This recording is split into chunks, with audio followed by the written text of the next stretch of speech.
Welcome to Salon Confidential, and I can't tell you how excited I am to have the extraordinary, iconic, legendary, I mean, I could go on now for hours, Val Garland, makeup artist extraordinaire, in my chair today. Welcome, welcome, welcome. Well, thank you so much, darling. I'm just so excited to be here. Me too. How are you, my dear? Yeah, no, I'm good. I'm good. You know, I just said when I just met you, I never actually met you. I heard of you, obviously, everybody has. All the but rumours are true. I hope so. Yeah. I No, hope they so. are. Okay, no, I haven't actually heard many rumors, but Oh, that's good. That's good. But I mean, yeah, no, I'm beyond excited to actually meet you in person.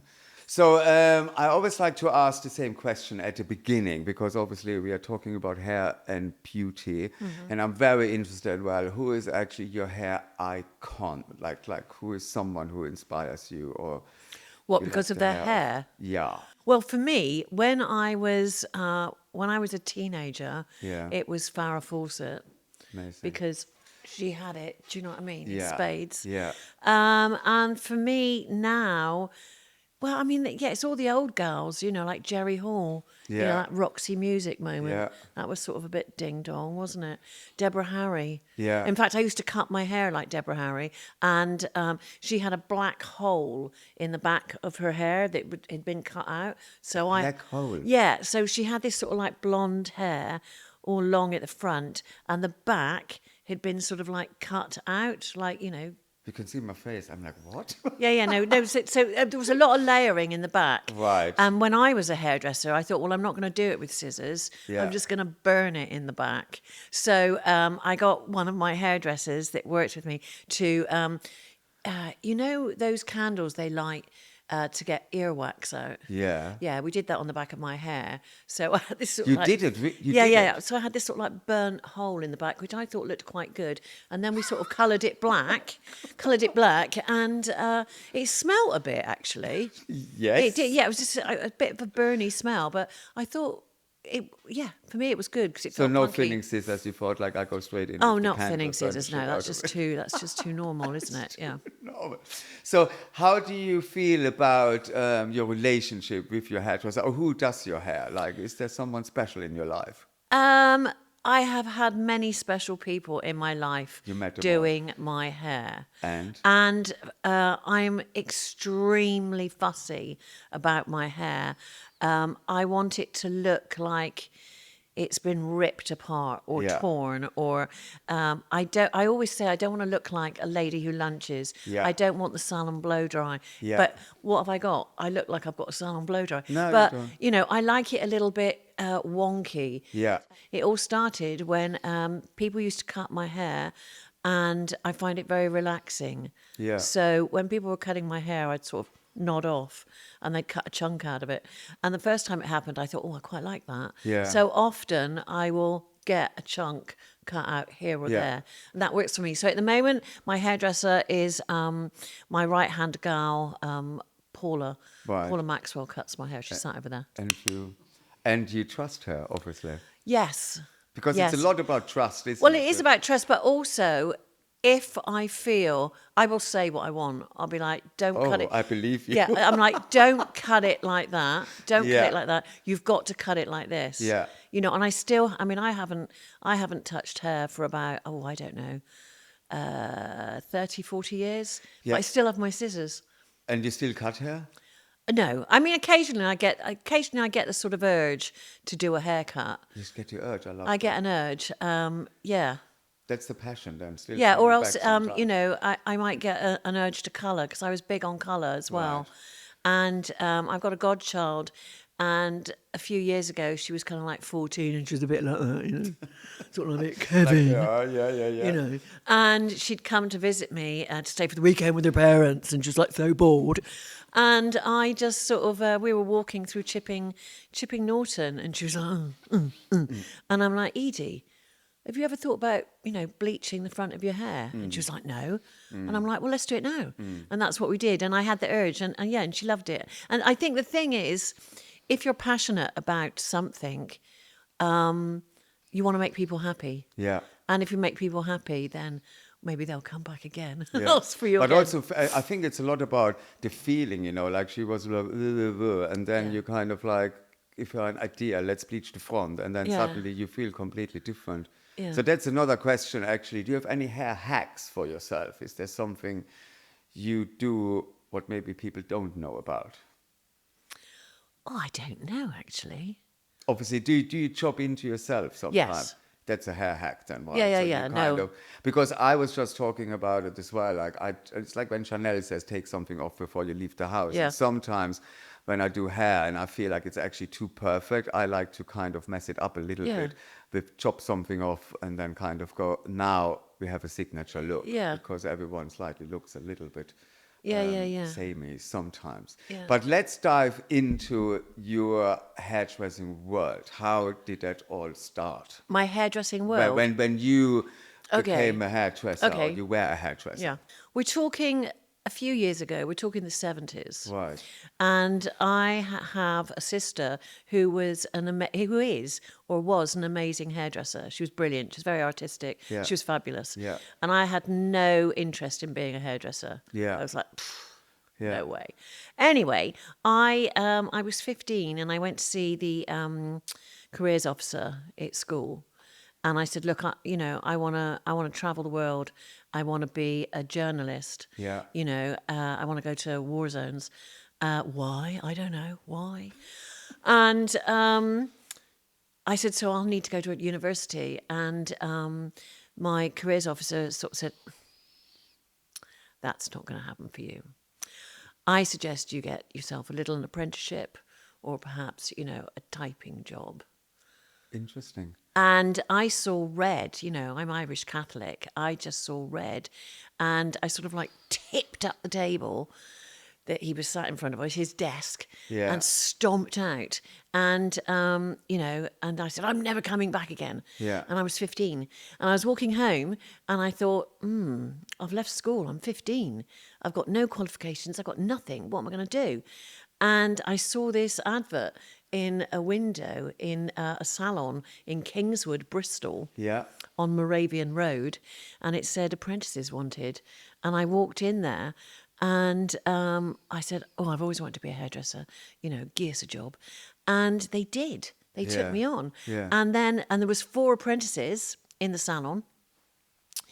And the soundtrack to that time in my life was Pink Floyd, Dark Side of the Moon. Yeah. And we're all there and we're all shampooing. Dun, dun, dun, dun, dun, dun, dun, shampooing. Money! And I'm thinking, money, I want money. And I'm on kind of like £4.50 a week.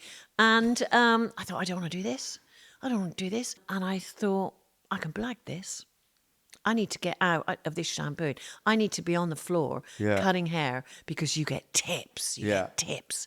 So I went to my boss and I said, I can cut hair. And he's, right, Valerie. And I said, yeah, I can. I said, because I know how to cut and blow dry. That's happening in London, like unisex. Yeah. And he's like, oh, okay.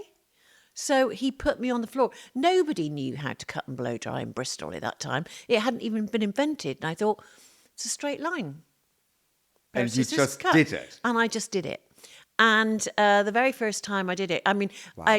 I was in the salon and the other 3 girls there, they're sort of like shampooing and they're hating me. They're absolutely hating me because I've got round the boss's finger and I'm on the floor. And, I'm sort of like loving it. I've got the gown and I put it around the lady's shoulders. show. It's a a show. show, yeah. And then, I've sort of bent her head forward and I'm sort of like cutting. And I'm like, this is tough. This is really tough, this straight line. But anyway, I get there in the end. I sort of like dry it off. Nobody knows how to blow dry. You just dry it, don't you? I thought, that's really good. So they don't know.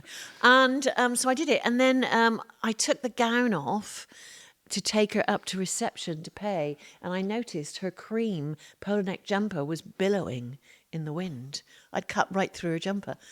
And she never came back. She never complained, but she never came back. Were you surprised that she never came back? No, yeah.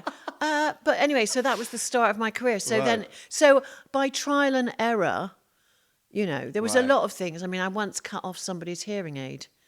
Oh you my know. God. I was sort of like going round the ears. Oh no, because on I think it was on Tuesday night, we had apprentice night where you got to practice. Yeah. You got to practice your perming Yeah. and all that sort of thing. And we'd get all the old age pensioners Yeah. from the home up the road come in to have their hair done. So I'd seen the 5-point cut, the Beatles. I'm like, how Yeah. difficult can that be? Yeah. It's not difficult. And so I thought I'd do a 5-point cut on this little But old you'd lady. never had any training. No. I I'd seen love pictures. the confidence. It's like, I just do a 5-point cut. How difficult can it be? And I just thought, I've seen the picture. You cut a V down there at the front. And anyway, so I was cutting around this little old lady's ear, and I was, that's a bit of a tough bit there. And I cut right through her hearing aid. And I remember sort of saying to her at the end, what do you think? Do you like it? Do you like it? And she, and I'm like, it's your battery, love. Your battery's gone. But yeah, that's another. Yeah, it's true. Oh my! Yeah. I mean, I cut through someone's necklace a few times, and one of them is quite famous. And Yeah. he was quite dramatic about it in a nice way. Yeah. But I was absolutely mortified. But have you ever done a mole? Cut through a Yes, mole? a few Oh times. my God. With clippers in the neck, and it Yeah. bleeds and bleeds and bleeds, and you Yeah. feel like you're doing actually someone's surgery. Yeah. But I still find it extremely fascinating. I could just talk about that now for 3 Yeah. days, just that you basically, without any training, that you just, the confidence of it Yeah. all. I mean, Yeah. that is quite extraordinary, because Yeah. I think I'm one of those hairdressers. I find it very difficult to actually teach hairdressing. Right. Because I know why I'm doing it. Yeah. Maybe, I guess for you to say. Yeah. You did It know just you did, and works. It just Yeah, works. yeah. But so with assistants, I have to be careful, because they obviously need to be taught these days in a different way. Absolutely. But for me, I kind of don't understand if they don't see it like I do. Like, just chop that bit off. Why? Because just do it. It's quite Yeah. obvious, So, Yeah. but now the training obviously developed, and now I'm not teaching them anymore. So I've Good. got taken off the teaching. But see, the spot. thing is, I think the thing about hair, clothing, makeup, it's if you've got it, you've got it. It's Yeah. about the artistry. Yeah. Like you can be taught how to do something. Yeah. Like I always call it like the 12-step program of makeup or the 12-step program of hair. Yeah. But when someone's got the touch, it just Yeah. it might be upside down, inside out, but just the way they've done it, Yeah. they've got the craft, they have the artistry. And I've- that's interesting. Well, that's what you want. You want Yeah. a genius. Because you also said something so interesting at the beginning, that when someone touches your hair, or I Yeah. guess it's the same with makeup, you kind of Yeah. sit there and you kind of know. Yeah. You just know this is going somewhere, and this Yeah. is actually going to be good. Because my clients often say to me, "Oh, you're quite rough, but I like it," because I want people to feel I do something. When Yeah. I went to this hairdresser once in Paris, and he was I was like, I'm not sure about that, Yeah. because I didn't feel like he was doing anything. Yeah, Do you know you what I got some mean? Not that I confidence. slap my clients about, but I mean, they're But see, definitely... also, that's the fine line as well. Because as a hairdresser, Yeah. you are a complete and utter blagger. Do you know what I mean? I mean, in as much that you stand there and you are selling your look, you are selling your idea. Right. And Clients do get involved in it. yeah, they do get They have involved, opinions. but you could have all the chat in the world, Yeah, but still not deliver the goods. that's very true. Do you know? That's what I Yeah, mean by being 100%. a blagger. So, Yeah. yeah. So but the thing is, like when I get a client sat in my chair, like say maybe it's a big celebrity, Yeah. and that'd be the same with hair. If they can smell your fear, Exactly. if they can feel your fear, you've lost them. It's like I see it on the show Glow Up. Like you might see somebody like, and like sometimes I see it backstage at shows, like they're spending 20 minutes on the foundation. Yeah. It's No like need because for it. they don't know what they're Yeah, doing. yeah. They haven't worked Yeah. out. It's like in a salon, you could always tell if they weren't confident because there'd be loads of hairspray. Yeah. All the I hairspray. used to do that a lot on shoots. Yeah, and it's yeah.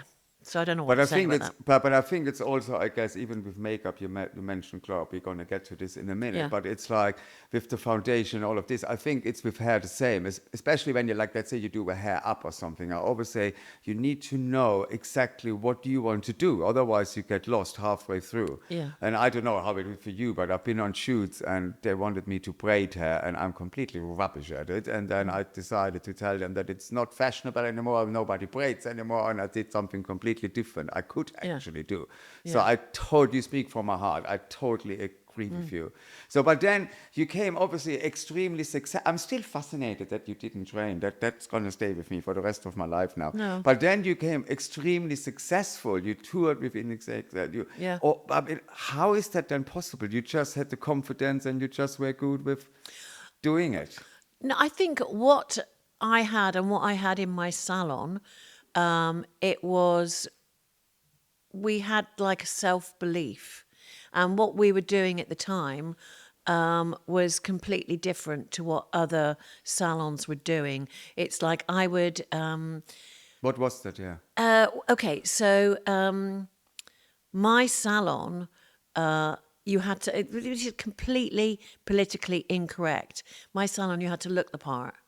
You had to look the Be part. invited as a client.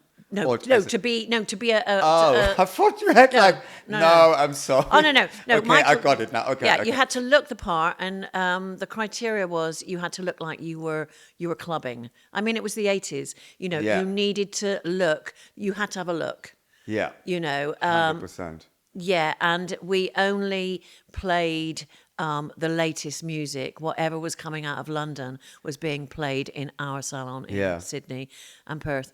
And we didn't perm. We only cut and coloured. Right. And, you know, most of the time I would, I would do the cut and I wouldn't do the blow dry because I was bored with that. And yeah, I wouldn't blow dry the hair. No, big round brush blow dries, Yeah. none of that. It was a different time. It was the 80s and it was all about cut and colour. And for my clients, they, anybody could come. Right. The price was the same for everyone. Right. So, you know, the senior fashion director of British Vogue did not get discount.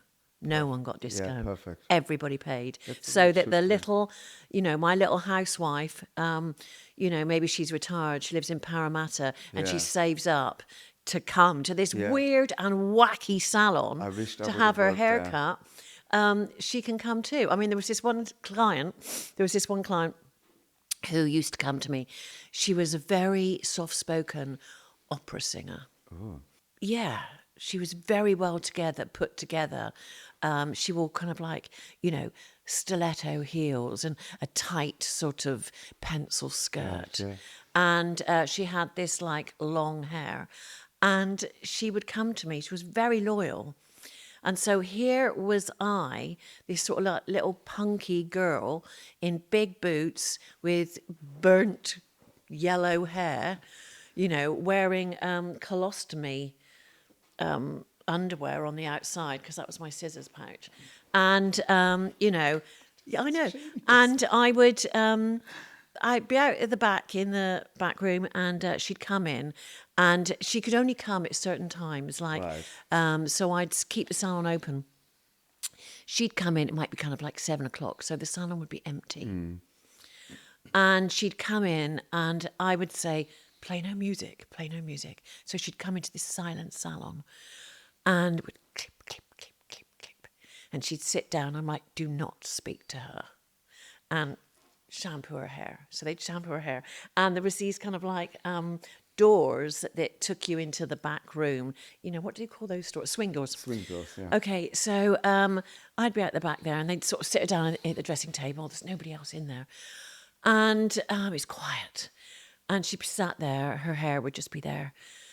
And I'd be out the back having a coffee. How long's she been there? Oh, 10 minutes. All right, okay. True story. Press play. Press play. On would come the classical music. I'd burst through the doors. Throw her head forward. There'd be no discussion. Throw her head forward. Start cutting her hair any way I felt like it should be that time. Throw the scissors down and walk out. And that would She be it. always came back. She always for more. came back. This is just genius. She always came back, and she always left. I mean, this is the 80s. She sort of like left kind of like a $50 tip. She loved it. I got That Christmas is presents and everything. unbelievable. It's a true story. I love that. It's a true story. I love that. But I'm not sure. But I think it made me come still. This is I unbelievable. loved it. It was a good salon. It was like going to a nightclub. Yeah, Yeah, I it loved really that. was. And how was it then being on tour and all of that with that famous rock band? With In Excess. Yeah, but it was just great because there'd always be 2 private jets, and like the record company, the sort of like art, A&R and all that lot, they'd stylist, everybody would be on the one jet, Right. but I'd be on the jet with the boys, Of course. with Michael and the boys, and whoever else their guests might be, because I never told. Oh, really? There was nothing to tell. Right. And you can tell now, or There was nothing to tell. nothing to tell? Okay.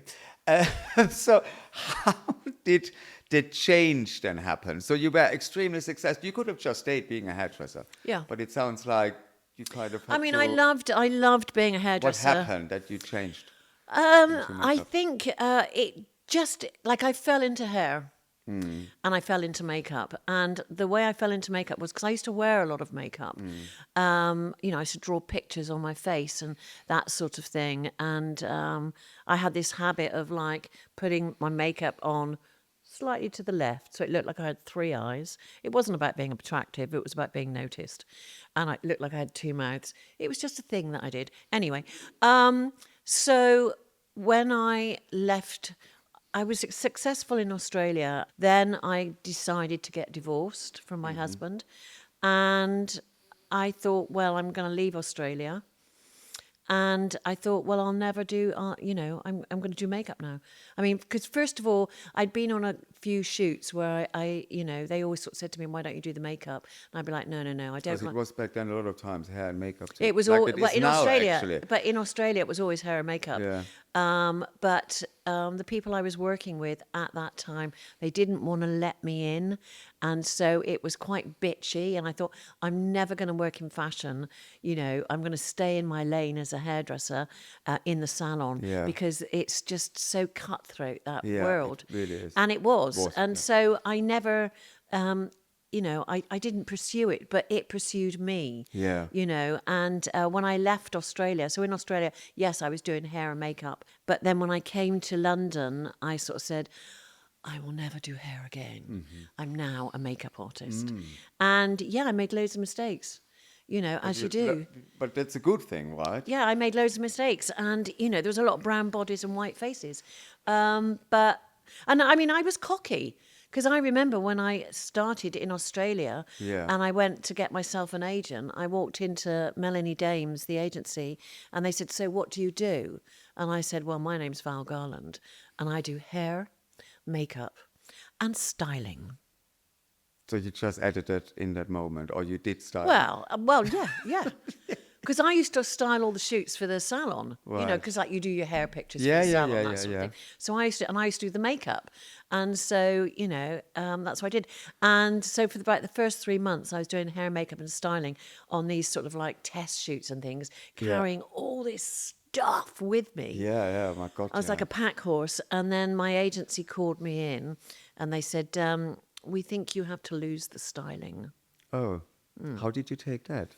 I assume not well, or? Well, I'd gone through my whole wardrobe, and I It's mean, nothing more to I was like, well, I'm going to have to start buying things now because everybody was wearing my wardrobe. But that was the thing, you see, because Yeah. I worked for this magazine. There was three cool magazines in Australia.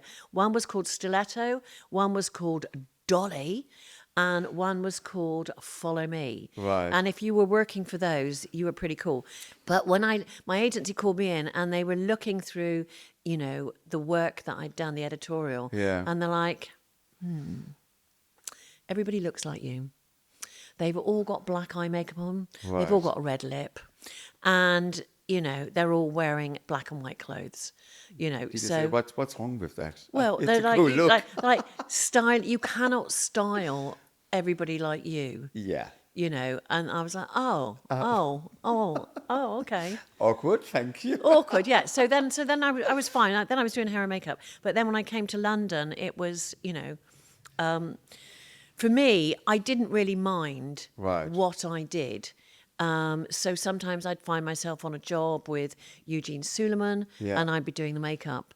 Another time I'd find myself on a job with the fabulous Lisa Butler. Yeah. She'd be doing makeup and I'd be doing hair. Yeah. But very quickly the hair fell away and it Yeah. became more about the makeup. Right. You obviously collaborated with a lot of incredible designers, you know, like Vivian Westwood, John Galliano, Alexander McQueen. How did that happen? So you came to London, you started working on shoots, and then people obviously noticed you with your. How did you stand out like that? People wanted to work with you. I think it's like everything. It just naturally happens. There is no big moment. Oh, I've noticed you because you're interesting. It's not like that. When I first came to London, I was testing. That's what you do. You know, you find like a photographer, a stylist, a hairdresser, and you all do these tests for free in the hope that you're creating a book that shows what you're capable of. And I teamed up with a stylist called Katie England and a hairdresser called Eugene Suleiman. And, you know, we were working for the Evening Standard, Yeah. you know, or Girl About Town. Yeah. And, you know, we'd be doing pictures that were about this big. And I'd be concentrating on the makeup and Yeah. Eugene would be doing some fabulous hair. Yeah. And we'd be so proud of what we were doing. But we were working, you know, these weren't important magazines, you know.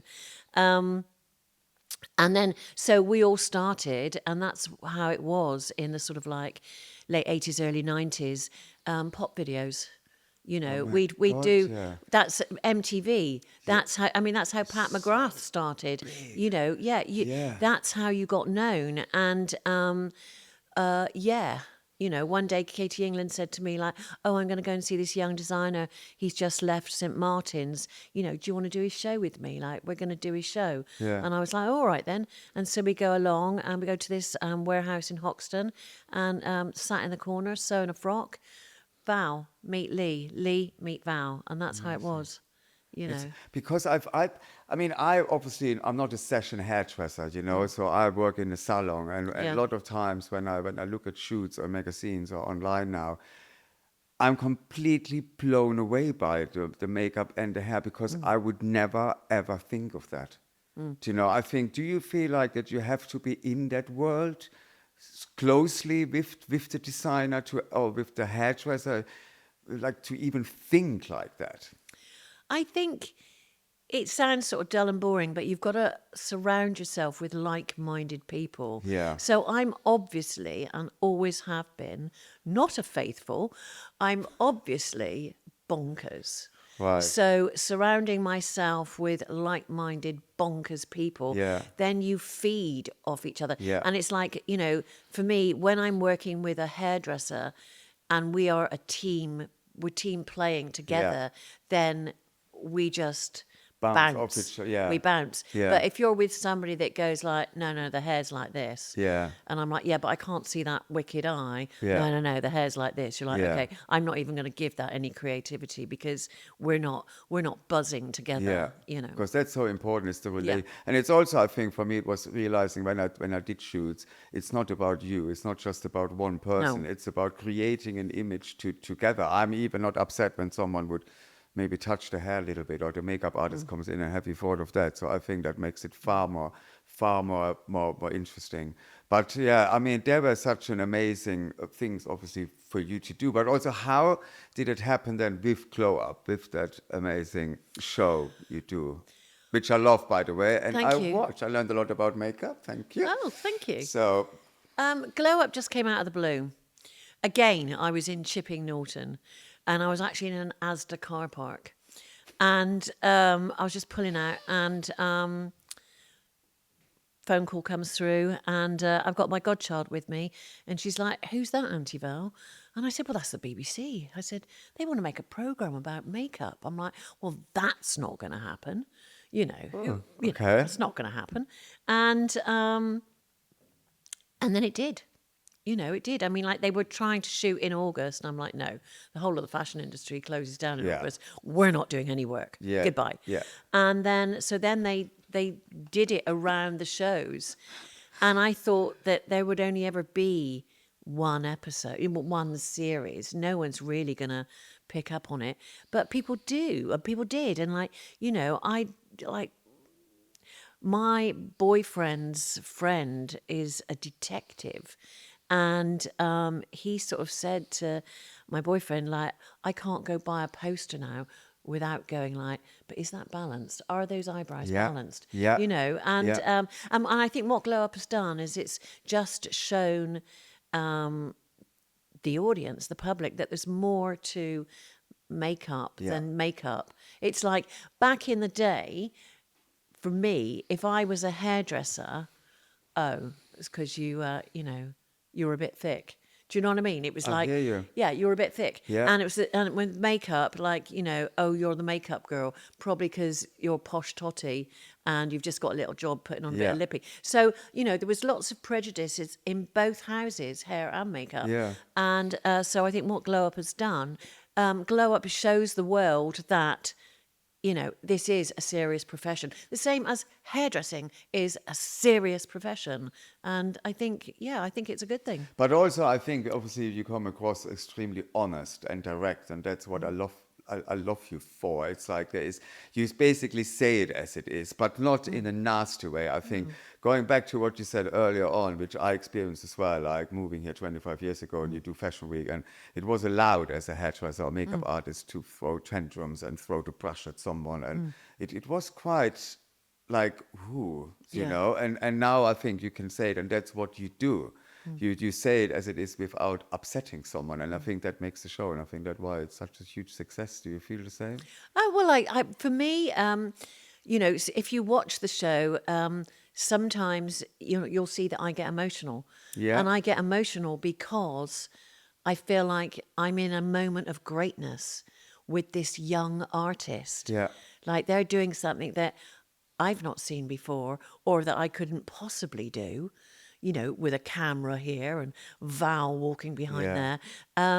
And it's just, yeah, I get so proud Yeah. of what they've done. And yeah, But I think also that again, I mean, makes it so special because you still get inspired by young talents. Yeah, You know, yeah. it's not like, oh, I know it all, and I say the same to assistants here. It's like I don't know it all. I know a lot because I'm doing it for a long time. Yeah. But I think seeing that young talent where you I get so inspired the way sometimes what they do different, you Yeah. know, and all of that. But that comes across. So I love all of that about the show. And obviously for me, you make the show. But now obviously the ding dong. Ding Yeah, dong. everyone needs to know the ding dong, because that is like, I even said Ding it, I've dong. stolen the line, the ding dong Yeah. line a few times. How did that come along? Well, it's just something that I've always done backstage at the shows because, I could have a team of 10, 15, 30. Once I had a team of 78 makeup artists working for me to create a show. And you want your team to work as hard as you do. Yeah. You want and like I always would say in the demonstration, that's the way I've done it, and I want you to show me a better version of it, because, we're here to make this great. Yeah. So the makeup artists would all be sort of like working away, going down the line, and I think the very first time I did it, poor makeup artists probably shat themselves because I said, right, stand up, stand up, stand up, stand up with your model, stand up. And they were like, oh my God, what's she going to do?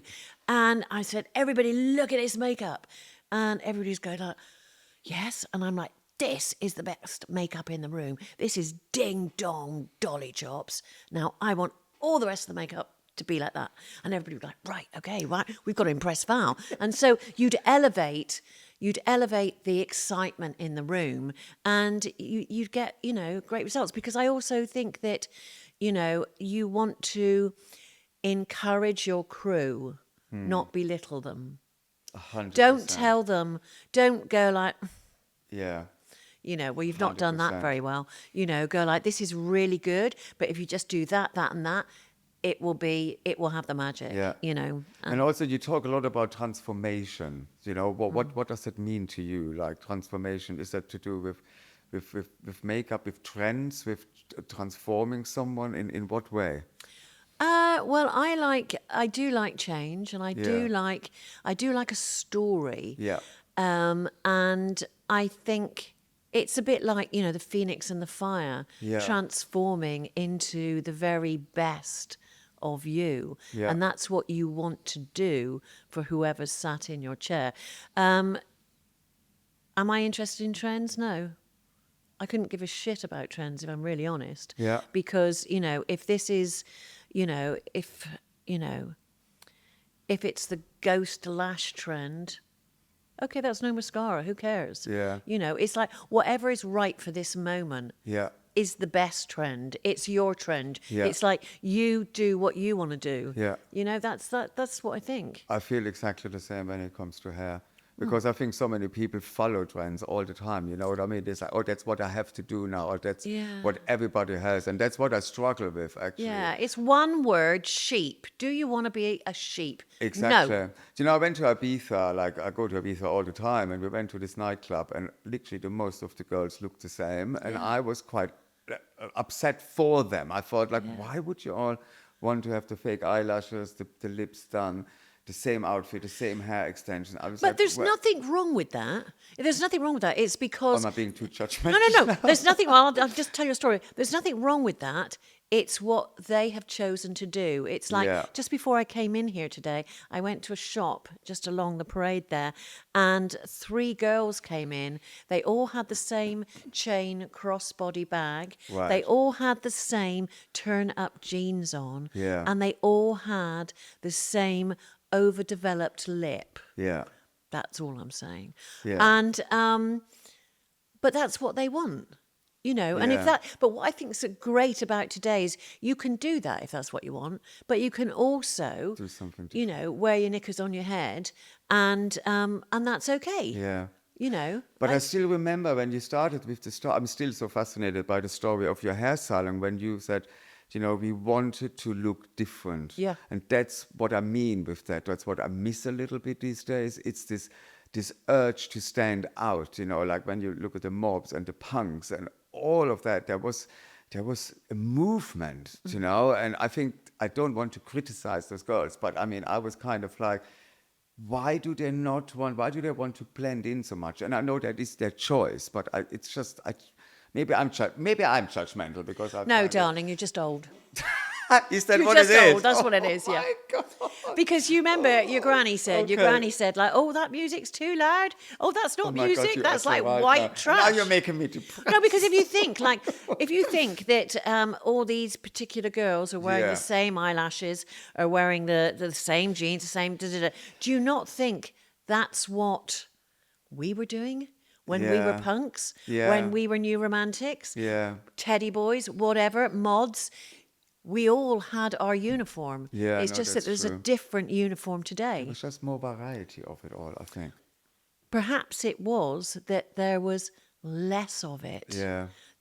You were a one or the other. Yeah. Whereas now you can be whatever you want. Yeah. Yeah.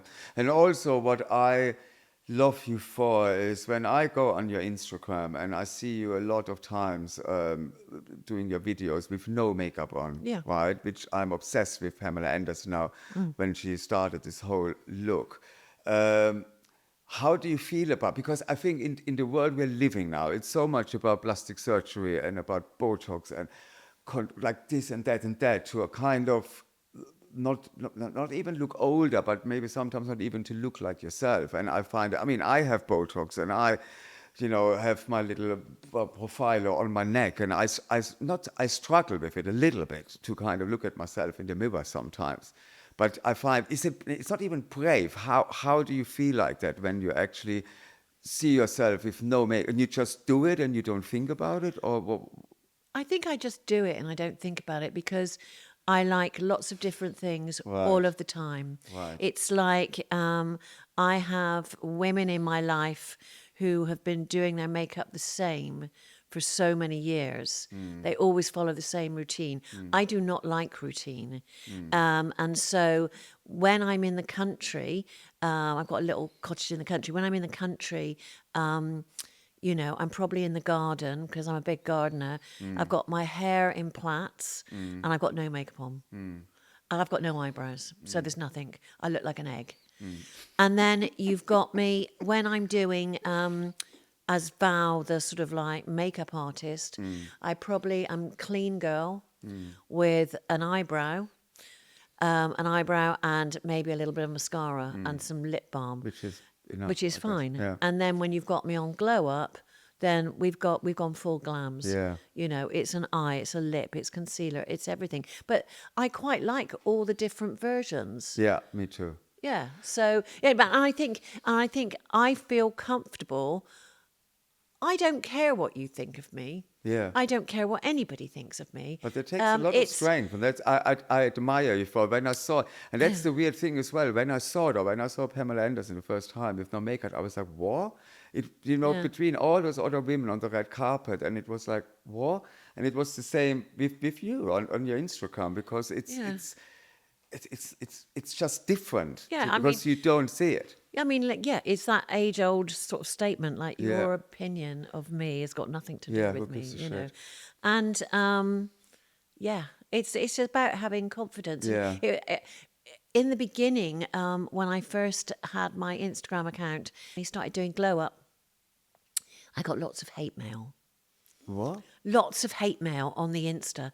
Yeah, sort of. Saying what? Oh, If it's too triggering, we don't have to go no, there. no, no. Like somebody sent me a picture of human poo and said, "This is what you look like on telly." Oh Yeah, my and so I'd get lots of those and sort of like, "Oh, give it up, Granny." You know, I got loads of that kind of thing, and in the beginning, I was a little bit perturbed about it, and then I thought, doesn't matter. Yes. Doesn't You know, matter. Alan Carr, my dear friend, said to me once, if you get bad comments, you really made it. Because people think about much more to hurt you or write something bad than just say, oh, I love you. And it makes sense Yeah. because they must sit there in their lonely, whatever, shitty places and must think, what the fuck, how can I hurt this person now? Yeah. Then just say, oh, I love you. But also what you said earlier on is, because you make up a hairdresser, like so many people I know who are in this industry, they never want to look like what they actually do, or they don't do makeup Yeah. themselves, or Yeah. they want the most fucked up hair because Yeah. they don't care, I guess, because Yeah. we do it every day, or Yeah, maybe, you don't want to do what you do every day, do you? yeah, you kind of just don't want to, because I'm the same. I mean, I'm just like, get out of bed and I'm don't care. And I think also that's why sometimes the trend now with lots of clients, they want to not feel like they come out of a hairdresser. Yeah. It is this kind of like, yeah, way now of people, it's like Kate Moss and, you know, like lots of people who have that kind of natural hair. But again, there's two sides to that coin, because back to the three young ladies that were in the shop that I was in moments before I sat down here, they all had perfectly tongued hair. Yeah, And I was thinking, what time did you get up this morning? You know, I got up and basically just went like that. I'm not even sure if I put a brush through it. But yeah. Nigella Lawson said that as well, and that was the headline everywhere. Nigella Lawson doesn't brush her hair, but it's like it's kind of like I think it's actually much cooler than overdo it again. You know what I mean? You have actually to look natural and confidence, but it's a lot about confidence. I think, but you always seem like you always had that. Well, in your but life. you know, I've said this a lot. I asked Helen Mirren. I said, "Why do you look so good on the red carpet?" You know, I said, "How do you cope on the red carpet?" And she said, "I always smile. If you smile, then you're always going to look good." God, You it's know. like so many life lessons today, which is so true. Huh? But I mean, obviously, you met incredible people. Is there someone who not meant the most to you, but is there someone who, like Helen Mirren now? That's Yeah. you must She's amazing. She is amazing. Like, Yeah. is there someone you still kind of remember and you go like, wow, that was a moment?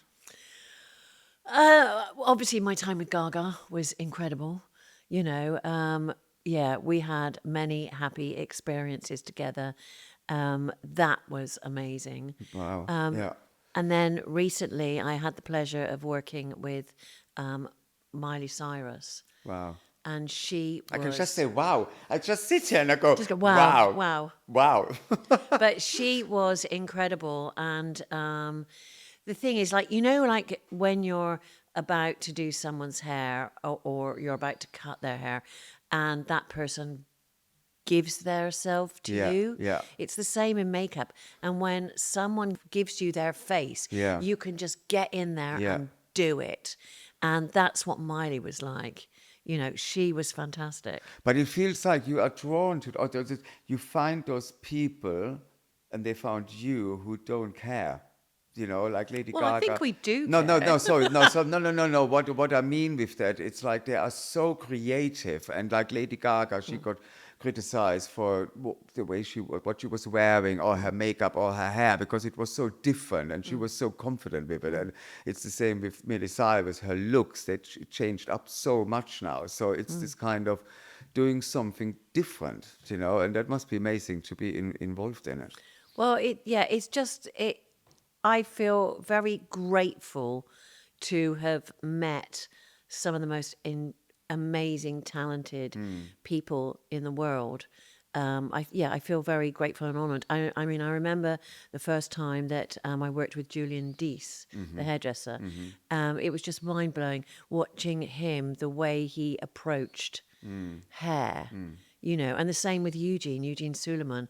I mean, he just has he's got magic hands, Yeah. you know. And the very first time that I worked with Sam McKnight, and you know, I thought he was being a bit lazy. We'd gone into the studio, and this was the first time I'd worked with him. And I sort of said, "Oh, like, you know, do you want to do a little bit of hair prep, you know, before I do the makeup?" And he's like, "No, no, no, I'm just going to do it on set."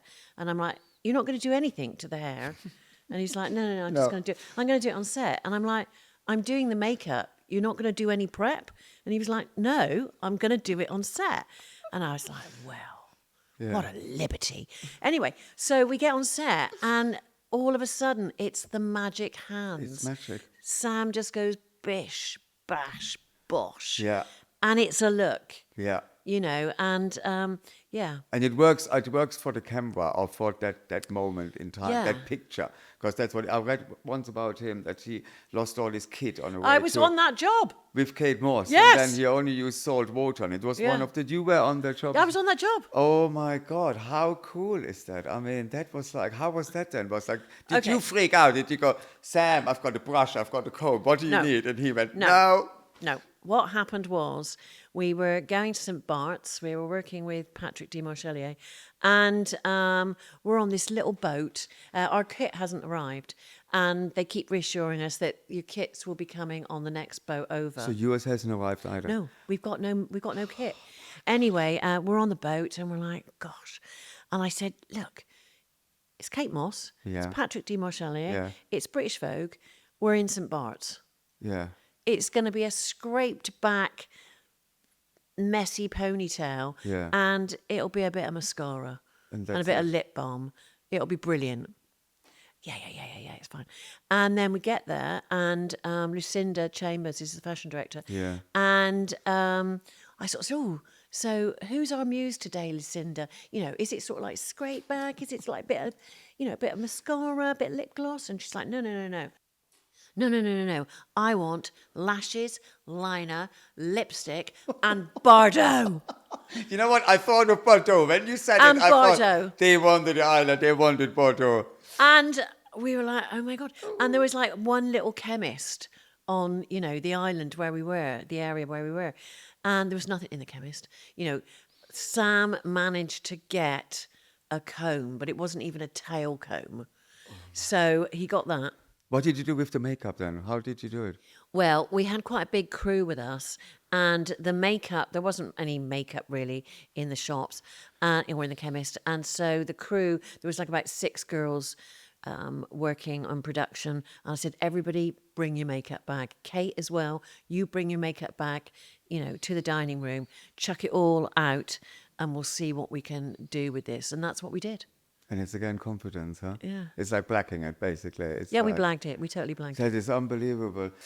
So yeah, I could chat with you for years, Yeah. obviously, and I'm really grateful that I got to know you, and I hopefully everyone is extremely inspired, and I learned from it also. Just don't give a fuck really what other Yeah, people think about exactly. you. So I mean, thank you so much for coming on. Thank you, darling. you. Thank you for having Ding me. dong. It was great. Ding.